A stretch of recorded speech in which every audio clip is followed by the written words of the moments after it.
L'Internet des objets ou objets connectés sont des sujets qui ont pris beaucoup d'ampleur avec l'annonce de l'Apple Watch. Pour en parler, j'accueille Paul Amselem, fondateur de Mobile Network Group. Paul Amselem, bonjour. Bonjour.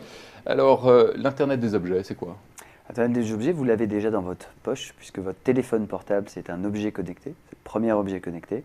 Puis petit à petit, des objets se sont développés, des bracelets, des montres, des tensiomètres, des thermomètres, des brosses à dents connectées. C'est un ensemble d'objets qui va transmettre de l'information en utilisant les réseaux Internet. Alors, je rappelle que vous avez fondé Mobile Network Group en 2011.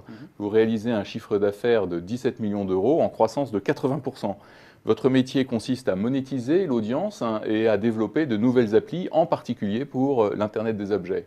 Alors, ces objets connectés sont-ils aujourd'hui des gadgets ou c'est vraiment l'émergence de nouveaux marchés? Alors, il y a des gadgets et il y a des nouveaux marchés. Ça dépend des segments sur lesquels on s'adresse. Dans le domaine, par exemple, du contrôle du nombre de pas, on peut considérer que c'est un gadget. Faire 8000 pas, 10 000 pas, 12 000 pas, quel est l'intérêt? Ça, c'est le premier sujet. Même s'il y a un intérêt de santé, on en reviendra. Des pas, c'est quand on marche, hein, c'est par jour. On reviendra tout à l'heure. En revanche, dans la domotique, contrôler les personnes âgées, les gens qui ont des problèmes d'Alzheimer, les chutes, mais aussi la sécurité, c'est plus dans le domaine aujourd'hui simplement du gadget, mais de l'usage et de l'utilité.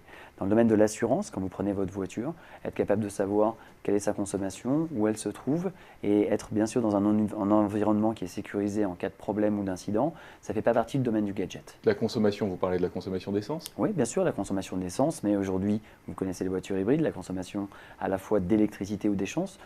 Quand vous prenez la BMW, la i3 ou la i5, elle est pilotable à distance avec un téléphone portable, et c'est aussi un objet connecté, la voiture en tant que telle. Donc on parle du secteur du médical, de l'automobile, des seniors, Oui.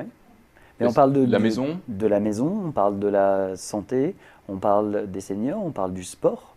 Aujourd'hui, quand vous prenez un joueur comme Zlatan Ibrahimovic, alors c'est peut-être pas le bon moment, mais quand il s'entraîne, il a un maillot connecté avec 70 capteurs qui mesurent en permanence ses efforts et ce qu'il est capable de faire ensuite pendant un match. Donc on passe en fait, vous connaissez la Formule 1, l'homme, l'individu que nous sommes, va avoir accès à des informations de télémétrie comme celles qu'on peut avoir aujourd'hui dans le domaine de la mécanique de précision et de la Formule 1. Alors on parle de la télémédecine, on parle de la domotique, et on parle de tous ces téléservices, finalement depuis la naissance d'Internet.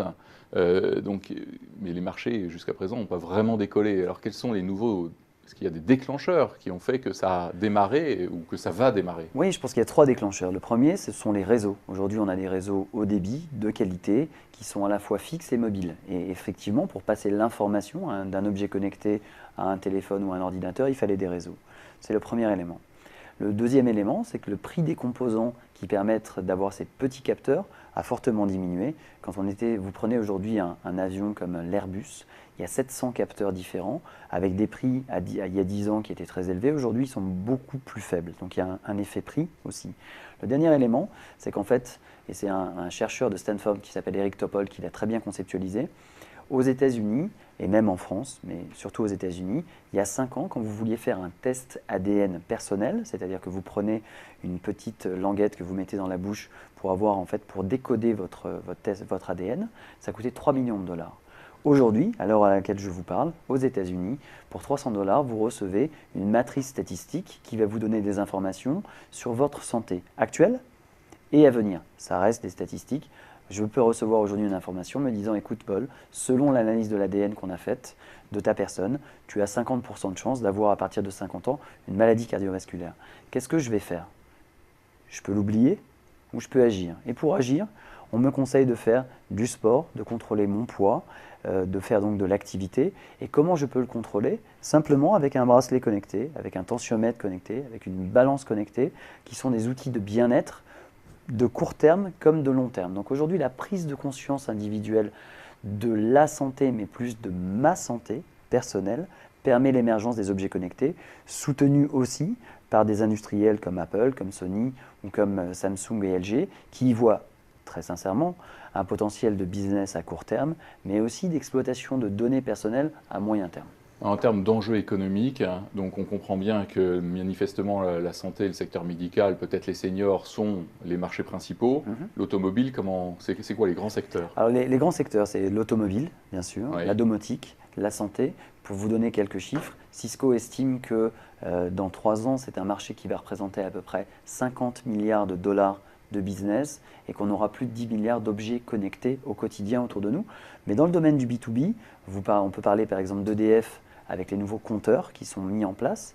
Ces compteurs sont aussi des objets connectés puisque vous allez pouvoir faire le relevé de compteurs à distance sans même physiquement y aller. Et là, c'est une économie et une efficacité en termes de service dans notre quotidien. Il y a même des sociétés qui créent, et ça va être le cas notamment de Bouygues Telecom, des réseaux spécifiquement dédiés au transport d'objets, de données d'objets connectés. Paul Amselem, fondateur de Mobile Network Group, merci. Merci.